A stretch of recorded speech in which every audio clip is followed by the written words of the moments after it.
Today, while reading the book of Esther, something struck me.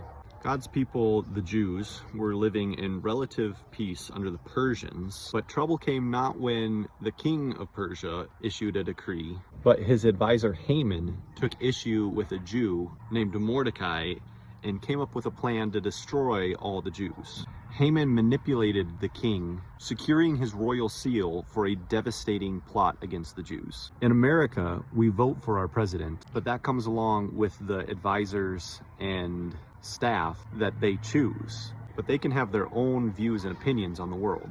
When those in power hold unbiblical views, harm can follow.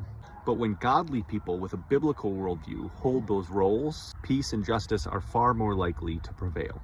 Now consider the Biden administration, where there have been allegations where his staff misused the auto pen by issuing executive orders on his behalf. This echoes what happened in the book of Esther. If this is true, that's a major misuse of power and a betrayal of the American voters' trust. Now, not everyone in the Trump administration holds a biblical worldview or has a relationship with Christ, but some do and are working towards peace and justice. Now, you might say, we don't have peace right now in our country, and that's true. Division in our country runs very deep. In Esther, after Haman's plot was exposed, Mordecai and Queen Esther were able to counter the king's unbreakable decree with a new decree allowing the Jews to fight back and protect themselves. Today, our fight is often with ideas rather than swords. The Biden administration pushed policies that manipulated sex and gender, essentially mandating transgender ideology on our nation. The Trump administration upholds that sex is fixed. As Christians who believe in objective truth,